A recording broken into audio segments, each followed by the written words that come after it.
experienced coaches don't really like sporting directors because they're generally going to be younger than them, and they come with innovative ideas how the game should be played, but it's easy when you sit in the stands and you're not in the touchline. But you need a sporting director.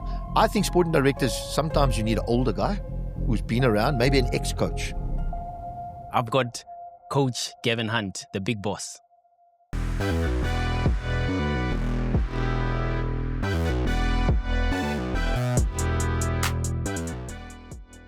Big boss, thank you so much for joining us on this Behind the Boot with Super Journal episode.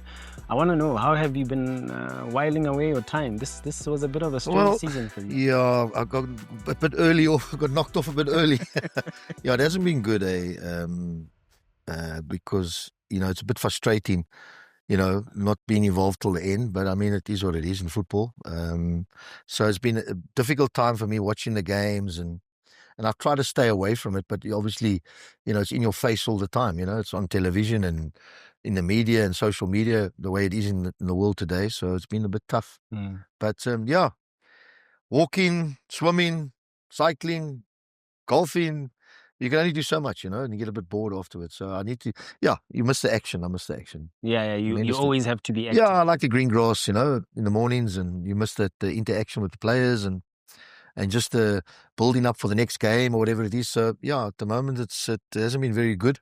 But people say it's good for you, but it's not good for me. I'm a bit of a, what's the word, adrenaline junkie, if you want to call it. I need that everyday interaction. And so, yeah, hopefully something will come. Were you surprised to get the boot?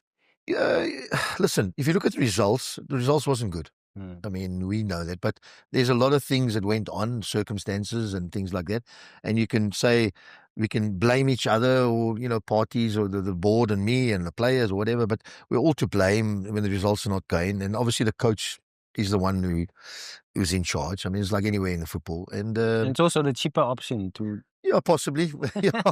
But it's also... to terminate the entire squad. As I always say, people, when your team is playing well and you're winning, then people talk about how you need to play and the style and all that. But when you're losing, it's about played and points, isn't it? So there's a big difference, and people don't understand that. The man in the street doesn't understand that. The board of directors never understand that. The owners of clubs don't understand it. You'll be top of the league. No, we're not playing well enough because we're not, whatever the thing is, But when you're losing, all they're worried about, we played so many, we got so many games left, we only got so many points, and it's played and points, So... Yeah, it obviously very disappointed and very upset and frustrated, but because obviously, I had a great feeling the thing could have turned around and then we could have certainly finished in the top 8, but it is what it is. What would you have changed if hypothetically speaking, if they had given you enough time? Well, the change would have been players coming back. Tyson Latswai, since when I left, obviously came back, and Bradley Grobler. You got goals and you got people who can stop goals. And I think that was a big problem of ours. And obviously we missed a little bit in midfield as well, with Margaman being out the whole season, Bradley out the whole season. Tyson Latswai was out 99% of the season. So that was the key spine players that were out of the team. So, if you don't see that, if you can't see that, then obviously, to understand football, you need your best players and the most experienced players. And I think once they came back into the team at the end of the season, it certainly helped. I mean, Tyson was their best player, over the last 5-6 games after I left, or even more than that. I mean, I wasn't on the bench for the last 5 games. Yeah. To be fair, the last 5 games I wasn't on the bench, The game got called off at half time. The other one after 8 minutes. By the way, does that count as your 1,000th game? Well, it's supposed to. I don't think so. And the next game I was red carded after 8 minutes, 7 minutes. And then obviously I missed the next 3 games, and then obviously that was the end of it. Were you given an opportunity to argue a case? No. I mean, obviously, I know you've been in these you sort of can scenarios argue a case before, all day. It's when you're in football, you need to argue your case in front of people. You can't argue your case when you're not confronted by people.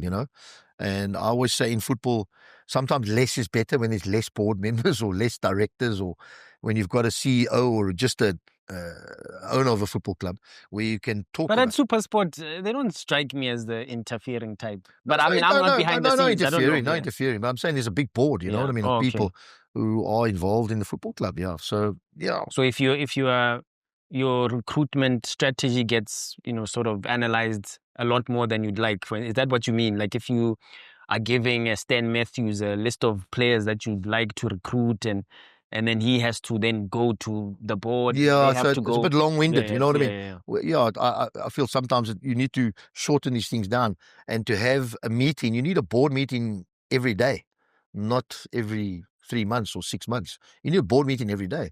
So where I've worked generally, like with the Jose Ferreira, he would come to training every day. Yeah, he was there. Every day. He would stand on the side, and he saw what's happening.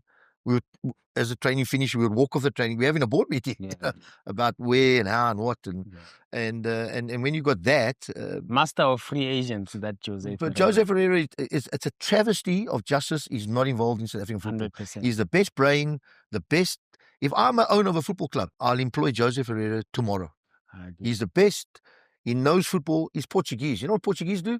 They drink coffee and they watch football and eat. That's all they do.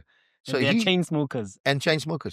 So he knows a player from flipping Iceland, and he knows a player from wherever. You know what I mean? And that's what you need in football. You need a coach needs a person like that, because it's always who motivates the motivator. Who says when you lose, when you're winning, it's fine. When you lose, that's when you need someone to give you reassurances. Listen, we're playing well. We're not doing badly. What do you think? Wow, where? So every day, and I feel when you work for a corporate, you're not getting that every day. So, even at some of the, I think even at some of the bigger clubs, I think even Chiefs and Pies and Sundowns, I think it's very difficult to get to the top after every day. You know what I mean? I mean, if I worked at Orlando Pies, I'd like to talk to Mr. Dr. Corsa every day. I wouldn't want to talk to him through somebody. You understand what I'm saying? So I think that's very important. I think clubs that have got that, and people employ sporting directors, but they always don't make the final decision. You know what I'm saying? It's always the top. So I want to talk to the top a little bit closer. And I think you need, the secret in football is to manage up. You know what I'm saying? Not to manage down. That managing down is easy. You got to manage up. They manage you. You manage, them expectations. But you need an open face-to-face. The days, it's too much. I won't tell you a club. I got fired with a text or the email. You get fired. You don't get fired like, sorry, we're firing you. You know what I mean? It's not working. I mean, I'll never forget when I was at Lennox, I got fired across a boardroom table. Well, it ended up in a punch-up. but you got fired like face to face. You know what I mean? These days, somebody gets sent to fire you. You know what I mean? You mentioned an interesting point about sporting directors. South Africa seemed to be going that direction quite a lot. So you agree with that idea? A lot of coaches, older coaches, and you can classify me as an older coach because I've been obviously the years. But I would experienced experienced coach. Let's go there. Experienced coaches. Experienced coaches don't really like sporting directors because they're generally going to be younger than them, and they come with innovative ideas of how the game should be played. But it's easy when you sit in the stands and you're not in the touchline. But you need a sporting director. I think sporting directors, sometimes you need an older guy who's been around, maybe an ex-coach. Who doesn't want to be a coach anymore. I was about to say, who doesn't want to be a coach. Ambitions to take your job. No, this is my point. It's like when you become a coach. Like I always tell these young coaches, always get somebody older than you. So when I first started coaching, I got my old coach who I played for as my assistant coach. And at 7 Stars, he was Ian Towers, bless his soul, he's gone. He was my coach at Lennox. I played for him for 3-4 years. He became my assistant coach. Then when I went to Lennox, I had an old man by the name of John Rowley, who was a top UEFA A licensed coach. He was my assistant coach. He was 20, 30 years older than me. That's what nowadays you get these younger coaches. They bring in younger assistants. It's not the way to go. Get somebody older. It's the same with a sporting director. Get someone in. I mean, if I wanted to stop tomorrow, I would be a perfect sporting director. And I would say, right, we're going to target that coach. Let's go for that type of coach. And I would help him and back him without interfering. Because you know what the job is like. I know what the strains and the stresses is. Because when he's winning, it's fine. When you're losing, that's when you need that sporting director to say, hey, or what type of player are we looking for? What this? And that's because that's a sporting director's job, technically. So I think you have to go sporting director, but is he still a puppet for the owner or the chairman? That sporting director, that's the problem. That sporting director's got to have a little bit more power. I think Sundowns have given that guy a lot of power. You should, in every sense of the word, you should be a director of the club. And obviously, if it starts going a little bit pear-shaped, we should ask the sporting director a few questions now. You know what I mean? Because he brought the coach. You know, we're talking bringing the players. Yeah, I think Flemingberg is a good example. But he's good. Yeah, he's brought the coach now and he's bringing in players. Yeah. So we need to say, hey, well, what's going on here? You know. And to your point, he's a much older guy as well. There you go. There you go. And so he's never going to be a coach. No, he doesn't have ambitions. I mean, I would be a perfect sporting director if you're going, you know, forward 100%. Because I would say, listen, what type of coach? You know, what are we trying to do? What's our level of expectation in a football club? Because everybody says, well, we want to win. These coaches, I mean, these owners of football clubs who want to win, and they got not a hoping chance they're going to win football. Yeah. They can win the leagues, or they can gain a cup here, but they're not going to win the league. So what type of club are we trying to? And I think that's what we haven't got in South Africa. We haven't got enough legacy of what is a club about. You know what I mean? What is our DNA of our football club? You know, and sometimes the best coaches are at those clubs. You know. Maybe they don't get opportunities to go to where they're going to win a lot, but the ones who can produce good players, coach good, you know, tactically the teams look good, nice shape about them, play with a nice way about them, or they could play an ugly way and be successful, or be dogmatic, or whatever it is, you know. Yeah. So, you know. But on the flip side, don't you think then, you know, sporting directors, I don't know, depending which part of the world they come from, because a lot of the clubs in the PSL are going that direction, but they are hiring European. Yeah. You know, this goes back to my point. You know how many good football brains are in this country? People that are not being used in the SAFA, corridors, in the PSL corridors, in the first. There is huge amount of intelligence, football knowledge, football experience that people. I mean, I don't want to mention names, but if I actually wrote it down, there's hundreds and, I wouldn't say hundreds and hundreds, but there's a lot of guys who could be involved in football in South Africa, could take the game to another level. But they're not involved because of various reasons. And it's sad. I mean, look how many coaches, good coaches I know today, are out of work. And that should never be. Yeah. And I think in South Africa, that is a problem. So going back to sporting directors, there might be a few older guys who could be, but people say, he's local, we're not going to use him. We must bring in foreign, he's better. Are they better? I don't know. He must have a UEFA Pro or whatever. You can have all the licenses in the world. You still got do you understand the game? You know, I mean, there's a lot of coaches today, they never even play the game. I see coaches today, they're in their 30s. Sorry, who do you play for? No, I didn't play for anybody. You mean you don't play you've never played football? I'm not saying you must play top. But I've never played. You don't even play amateur football. Yeah, even at a basic level. You don't even play amateur football. But the coaches now, I'm like technocrats. I'm like, you got no sense of a dressing room. What to say in a dressing room, what to say, what not to say. At a training session, you can come with all the theory and you can have all the words and all the vocabulary and all the new sayings, but you've got to have at least still play the game. You know what I mean? You know, play. I mean, even if you play top amateur level, please play the game. Yeah, you know? Something. And I think the way it's going, football, there's a lot of that happening now. I mean, that guy from Germany, the national team coach, what's his name? Nagelsmann. Yeah. He should still be playing. Did he play? Or then he said, well, I had a bad injury. Normally it's always, I had a bad injury, you know, that's why I didn't stop playing, you know, my knee or something, you know. It always go play the game a little bit, you know what I'm saying? Yeah. Do you think it's an indictment on South African football that the traditional top three then, over the years, they've frowned on having a local coach? I mean, you've had a stint at Chiefs, but it was brief. You probably should have been given I blinked and I longer. was gone, yeah. Blinked and I was gone.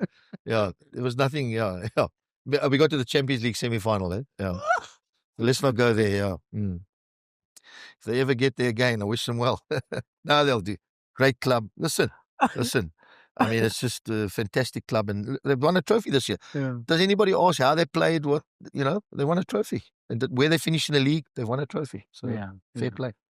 Okay. Sorry. Let's go back. I was trying to ask that question again. That sorry, is it an indictment on South African football that the traditional big three, as we spoke, vacancy at Orlando Pirates as we speak, but over the last 3 years, with the exception of Sundowns, who now have a Portuguese coach, Orlando Pirates had a Spanish coach, Chiefs have a Tunisian coach as well. Do you think more of the local guys should have been given more opportunities? I guess you could argue in many ways also that they have, and for one reason or the other, it didn't work out. But I think timing in jobs is sometimes I think even in England, which is the Premier League, which is the most watched league in the world, you look at the top jobs are all gone to foreigners again. So they go that route.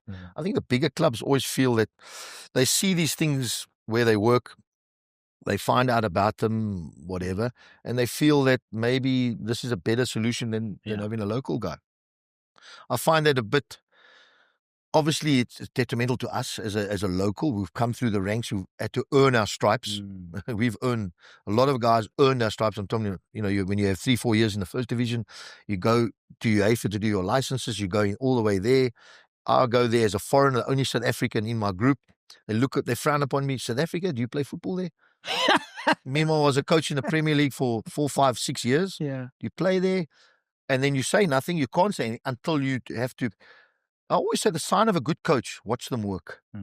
Until you go on the training ground and you get your turn, because you get your sessions to do, your practical sessions. And then you go on the field and they say, guy, he came to me afterwards, oh, I see you can coach. I said, well, I'm coaching the Premier League. He said, Premier League, the place, what's it like there, Chiefs, I know they know 1 or 2 teams and, So the only way you can show people is by your actions. How you work, what you do, how you set up training sessions, how you progress the training sessions, how you progress the team, blah, blah, blah, So I think local guys, there's enough local guys, as I said it earlier, who could certainly take over and have a little bit more influence in the football in South Africa. There's no 2 ways about it. I mean, you look at Pitso, what he's done. And he proved. And he's had to go outside to get a little bit more recognition, I think. And every time he won the Champions League how many times? He won the last guy to win the Champions League at Sundowns. And what's happened since then? You know what I mean? So Rolani's done brilliantly. Obviously, got a very difficult club to go to. But done brilliantly, taking that step. I never had the chance to go. But I always, because we were sort of, yeah, and nothing ever came, And wasn't there offer from Chipolo Polo a few years ago? Yeah, Zambia, there was lots of talk. We were very close, but I was too young, man. To coach a national team. I always say it, and people say, oh, you're crazy. Oh, Bruce is 70. Look how well he's doing. Yeah. He doesn't need the day-to-day interaction. But when you're 70, you need the once every 2 months, a week, come in, play a game or 2. So I've always said all good national teams is run by younger, older coaches. You don't need the younger guy. We were going to try and go in and try and coach a team. You don't need to coach a national team. You're a selector. Yeah, you pick the best You're players. a selector. How I want to play, who we playing, where we play. 3 o'clock in the afternoon, I'm going to need more of this. You can pick I'm playing on a bumpy pitch. Horses for courses. Yeah, I mean, I never get a game when they pulled me into SAFA there with the Bafana and Pitso and Kabazonda with the joint coaches. And we trained here the week before we went to Zambia. And I said, well, how are we going to play? No, we're going to play with 1 strike. I said, have you seen the pitch there? It's a postage stamp. It's 60 by 80. One little forward ball, you're in the box. We need to play 2 strikers here. You know what I mean? Because it's going to be, you're going to play in both boxes. Yeah. Anyway, we got there. Ended up playing 2 strikers and gave Shabalala his debut. They'll never get there. And we ended up winning the game, And I said, you see, sometimes you can't pick teams. We've got to pick a team to where we're playing, who we're playing. And you can do that with the national team. I remember the one team, always with Pitso, the one, he said it afterwards. He had Opa Manisa, Jali, he had all these and they one corner, they lost 2-0 against Senegal. I think Ted Dimitri, another one. You go to the Nations Cup, the whole team is like this. Yeah. They're 2 foot tall. Never won a game. You can't win a game. You're not going to score a goal because of the conditions of who you're playing against, where. So, national team selector. Picking the right players. Obviously, it takes time. It takes longer there because you don't have the players to work with. So, but they'll find their way. And these games he's had now the last couple of weeks, it's good for them. You'll see 1 or 2 that he could go forward with. Yeah, I want to tap your brain on, and obviously, with time, I think the local scene embraced it as well with the help of Walter Steinbach, who's now great job. One reason or another left. Great job. Listen, he doesn't get enough credit. He got the coaching licenses up and running again. He got this under 15 project. I think they're doing. Yeah. The national teams have all done well. Maybe they're just having a good spot. With Danny and everybody, they can say what they like. But there's obviously a lot of things going on behind the scenes that we don't know about. We should be better. As a nation, I think, SAFA. I mean, we should have had a training center, better training. Well, there's Fun Valley, isn't it? Technically, have you seen Fun Valley? Yeah, I have. Yeah. So let's be honest. Unfortunately. I mean, we should have a world-class training facility on grass pitches. That Astro is 15 years old now. It's not an Astro anymore. It's a carpet. So everything should be so much better, I thought. But anyway, it is what it is. Yeah. So also, in addition to that question was that, there was a lot of criticism, and I never get this, Coach Gavin, that one way or the other, there'll be a interview somewhere and someone will say something about Coach Gavin Hunt, outdated, whatever. I say, Sure. what's that about? I mean, when you hear that, what do you think? Because I get very, very offended. Yeah. It's like a knife in your heart, and it's like to say you've got no idea to make a comment like that. Yeah. You've got no idea. You get a sense it's someone who's look who wins all the trophies now. Career, Look who wins all the trophies now. Yeah. How old are those coaches? Ancelotti, 60. Yeah. I get Brazil. Last year, to your point, he's taking a national team job now because he just want to. Do you understand sit back and relax. So thank you very much. That's exactly what I said earlier. He's come to 65 now. He said, you know what? Do I need a day today? I'll go to Brazil. Maybe it's not the money. Last year at Real Madrid, he won everything. Yeah. He's 60 odd. The best coaches obviously got the most experience. Yeah. I mean, it just works like that. Yeah. I think Germany have made a huge error there. I don't care what anybody says. They should have an older guy there. The guy's young. He should earn his stripes a little bit in the league first. You know what I'm saying? So to say you're outdated, people got no idea. Outdated in what way? Oh, because we don't go analytically. Do you think I don't check the running stats and this and that and the success rates and the passing and where and how the opposition? Do you think we don't study the opposition? You know what I'm saying? People study oppositions on computers. I like to study the opposition live, because you're live, you'll see more. You'll see mannerisms of individuals, mannerisms of sections of the team, the midfield, the defense, the goalkeeper, whatever it is, where on computers, I'm not going to tell you that. So yes, we have a look at that. Yes. So to say you're outdated, I want somebody to show me what outdatedness means in the training sessions. Please. I go to Man City last year, I watch a training, I say, oh, that's exactly what I do. Man City, we won the Euro. Yeah, I remember that trip. I went to Chelsea because my big friends at Chelsea. I watch a training. Oh, I do that. Yeah. Do I want to copy that? No, I don't want to copy that, but I do that. We do the same drills. Is it a little bit more? What they have done in football now is a longevity of the day. That's the difference. So people come into training, then it's pre-activation, then it's massages, then it's eating better, then it's maybe a video, and that's where the game has only changed. Not the actual game. Yeah, the game is quicker and faster. The pitches are better. Look at the pitches we played on compared to the pitches today. The balls are lighter. The players are definitely, wouldn't say more fitter. The sprinting capacity. The game has become much more transitional game in the world of football. Yeah. And the speed of transition, where there used to be, if you watch the 1990 World Cup, I'm just giving an example, which is, it's slow and methodical. The pitches are not that great. Now the pitches are quick. I watched the clips. I was only 5 years old. But I watched the clips. I go back to 1974, World Cup, Germany and Holland. And you watch and Holland score in the first. Anyway, it shows you my memory.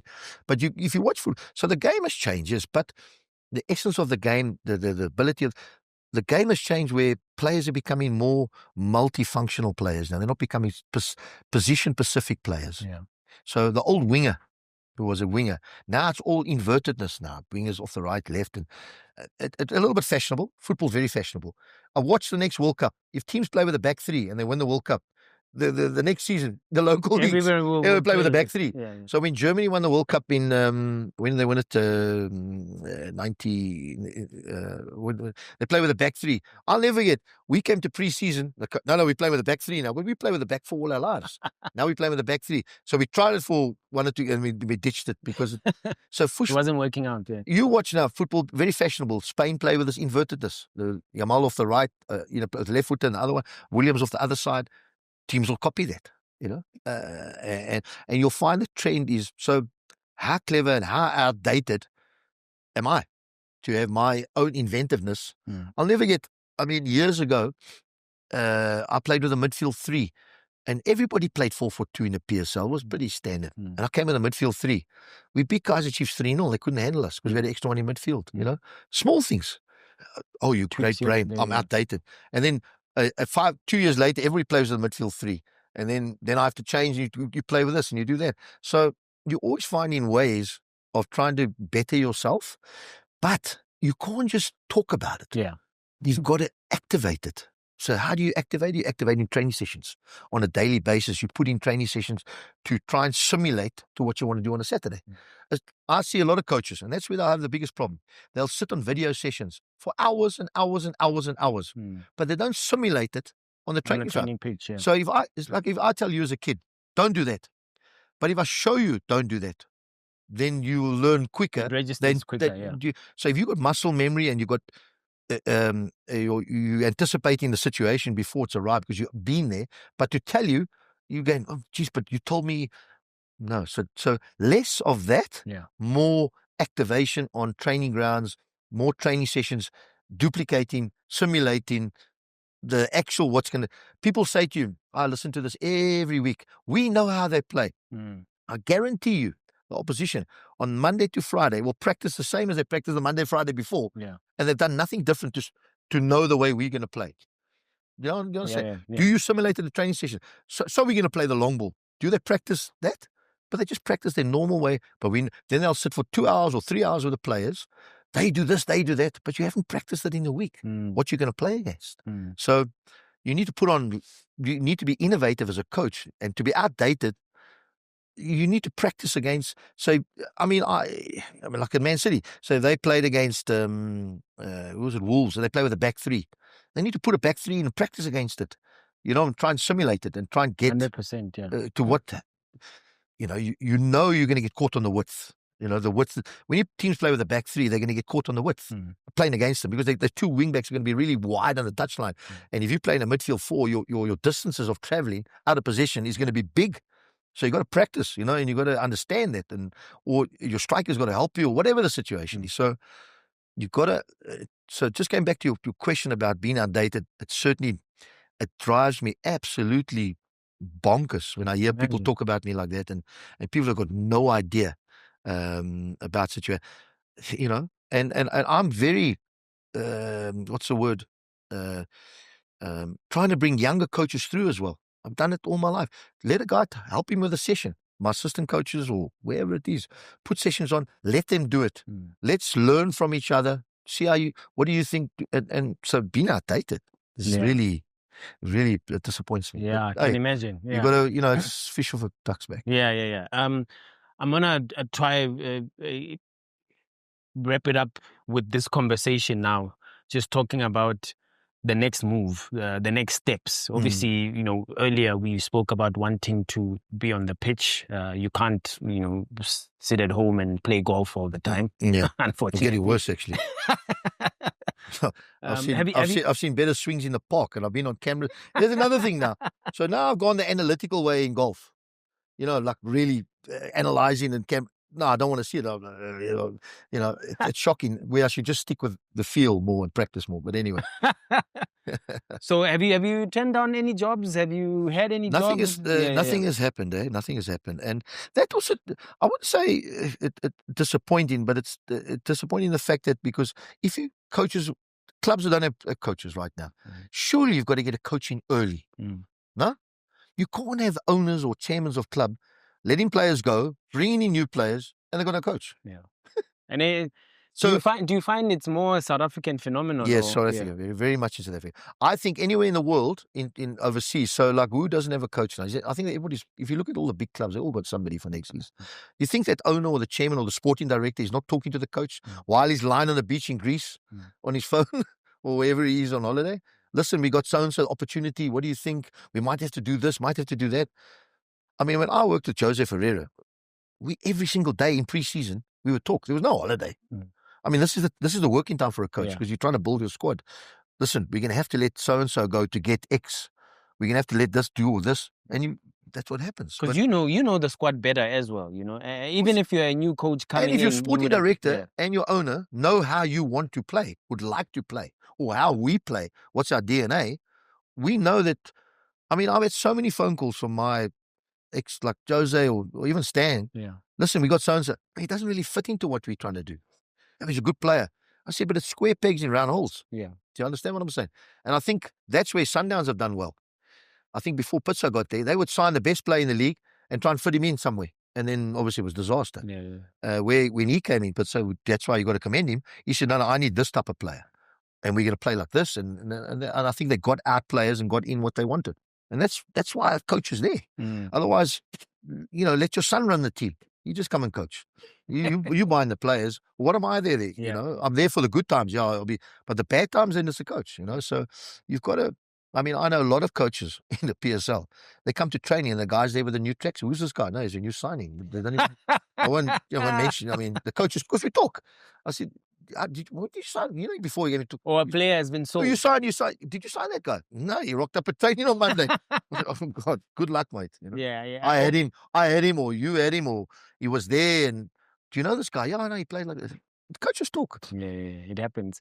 So are you restricting yourself to the Betway Premiership, or because?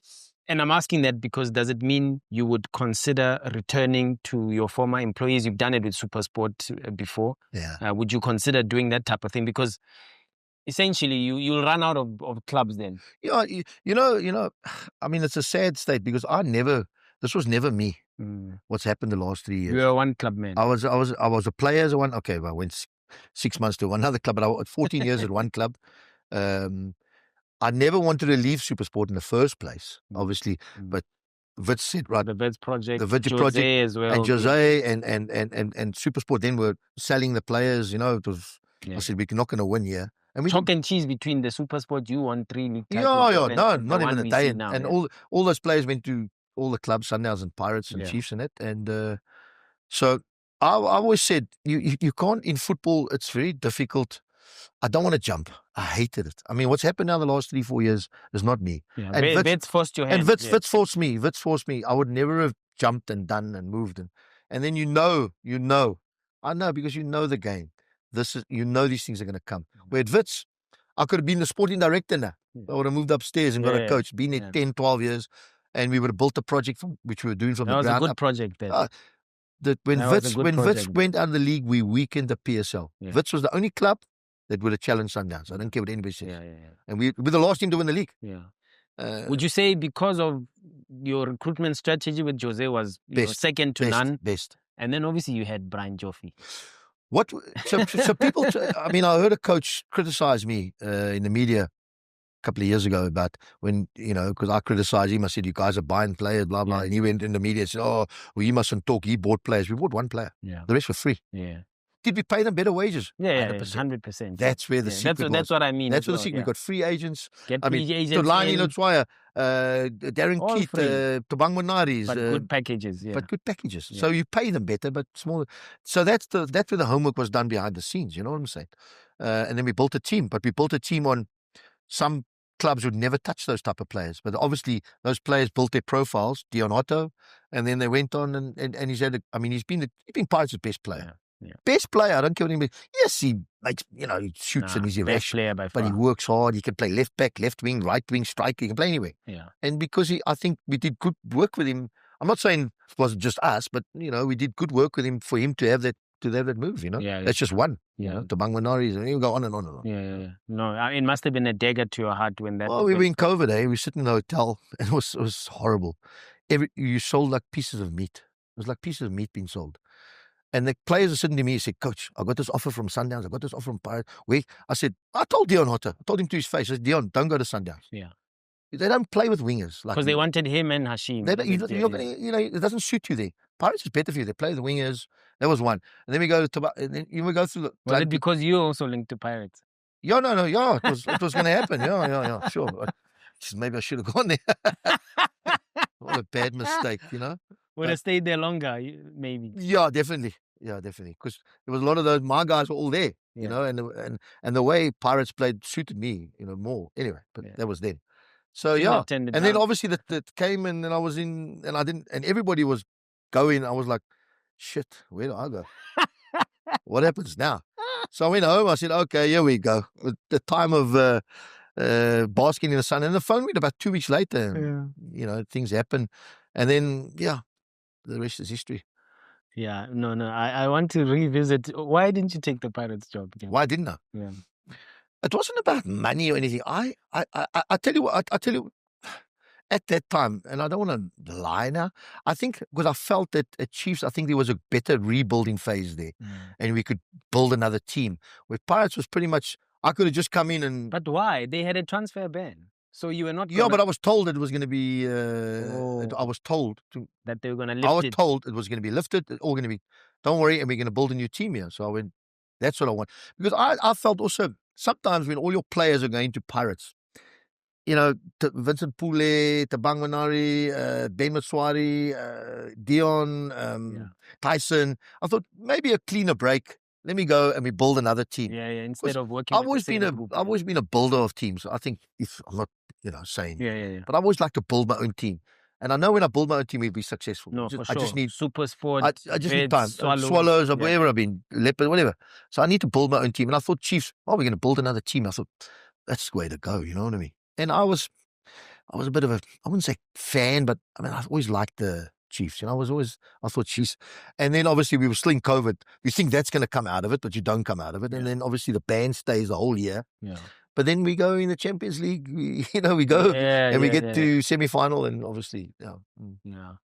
Sure. Okay. That was still my biggest regret, not going to the final. You know what I mean? Because I thought you were going to say biggest regret taking the job. No.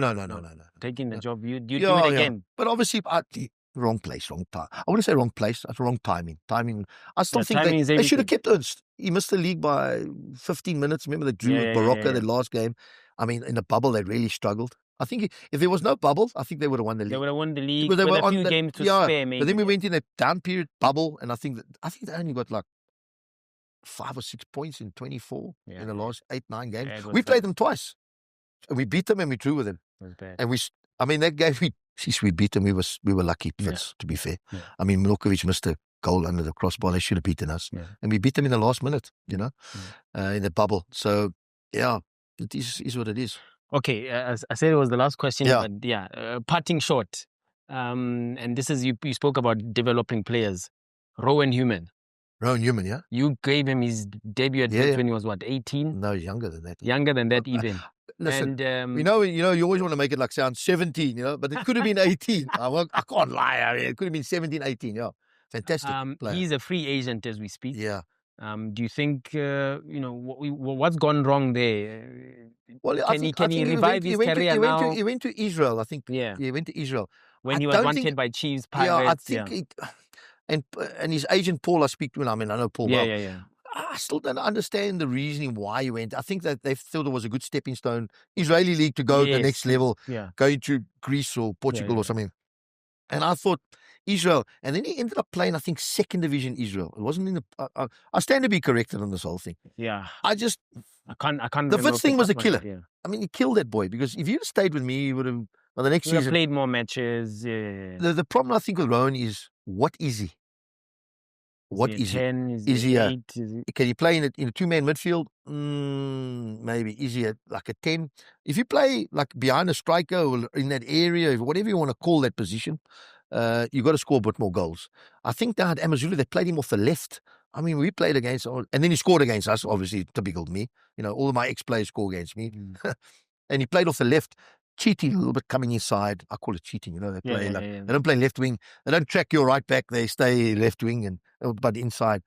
So what is he? I think he needs to play in a way that plays with an extra midfield player in there, because he's a great link player off the front and he can run beyond. When we had him because in the bubble he came into us, because a few years ago, and he was fantastic. And I said, right, we can, this guy, we can build our team around him going forward, blah, blah, blah. I also had the other one, Liam Jordan. If you remember, he played at 16. I remember in the PSL, I gave him his debut. And then he sort of faded away in Denmark, Norway, Scandinavia, and up there, plays. And he hasn't had a career that everybody thought he would have. Yeah. Sometimes you need the right club. And I think him being a free agent, how now? You should take him, you know what I mean? But the demands, still salary. Only 24, still only 24. He's a kid. That's a beauty. So it's a bit disappointing he hasn't been snapped up, Yeah. Okay, big boss, let's leave it at that. We'll keep a close watch on where Gavin Hunt goes to next. He's been several projects now. But for now, we'll leave it to that in our conversation behind the boot with Super Gen.